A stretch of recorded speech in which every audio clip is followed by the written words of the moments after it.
안녕하십니까. 로열 스토리입니다.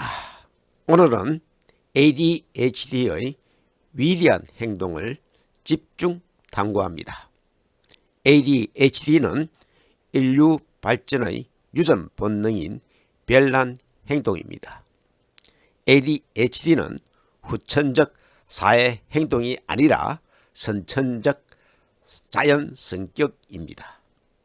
ADHD는 원시시대 수렵 채집의 생존 전략 DNA였습니다. 타고난 천재도 노력하지 않으면 둔재가 됩니다. ADHD는 특별한 사람의 위험한 도전입니다. ADHD는 인류의 발전을 위해 위험한 일을 해야 할 별난 사람이 필요하다는 것을 이해하고 인정해야 합니다. 역사적 인물들은 모두 ADHD 기질로 위인이 되었습니다. ADHD는 정신적인 질병이 아니라 천재적인 축복입니다. 고유성, 독창성, 창조성의 선천재능으로 행복 호르몬입니다. ADHD도 이 세상에 목적을 갖고 태어났습니다. 이 유전적인 성향이 인류에 도움이 계속되었기 때문에 아직도 우리가 살아 있습니다. 그러므로 ADHD를 이해하고 도와주는 사회가 되어야 합니다.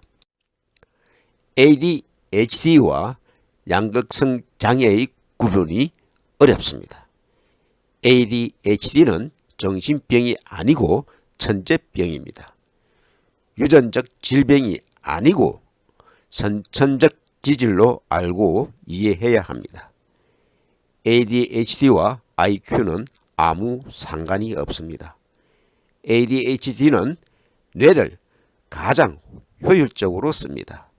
그러므로 천재병입니다. 왜냐하면 자기가 좋아하는 일에는 꽂혀 집중하고 몰입합니다. 반면 좋아하지 않은 일은 무감신합니다.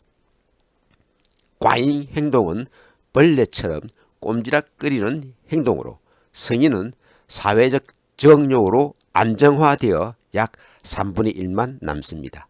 그래서 성인은 ADD입니다.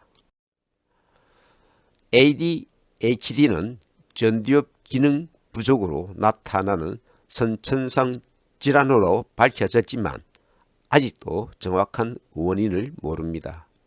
인류 초기에 열매와 사냥감을 찾아서 장소를 이동했던 수렵 채집의 유전인자 때문입니다.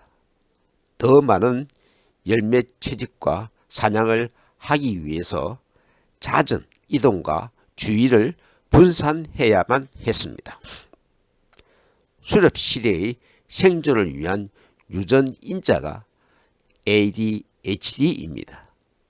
규칙과 규범 대신 대상을 자유로운 관점에서 바라보고 자신만의 방식으로 문제를 해결하기 때문에 일반 사람들보다 더욱 창의적인 면을 보이기도 합니다.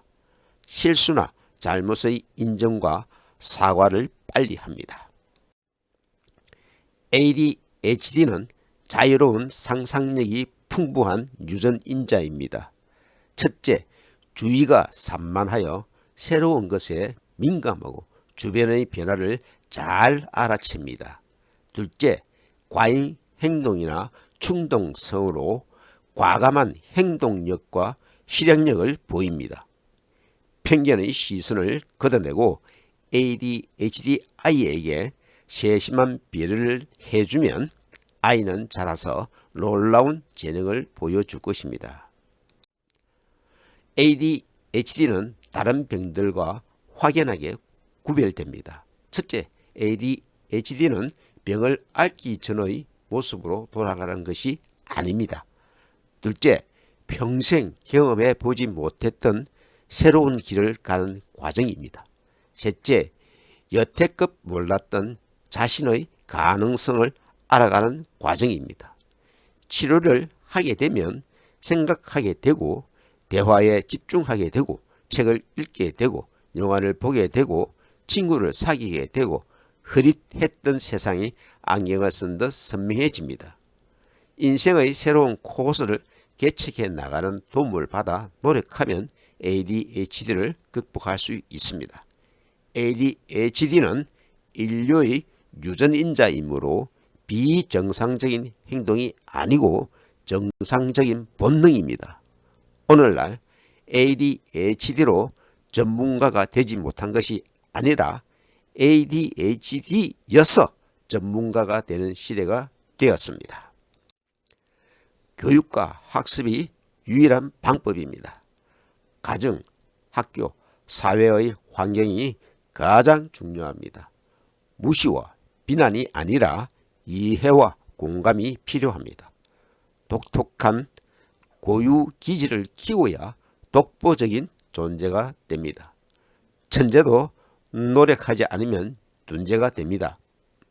천재의 선천재능을 개발해야 후천재능의 영재가 됩니다. 질병이 아니라 가꾸고 키워야 할 재능입니다. 천재는 타고나지만 영재는 만들어집니다. 타고난 천재도 노력하지 않으면 둔재가 됩니다.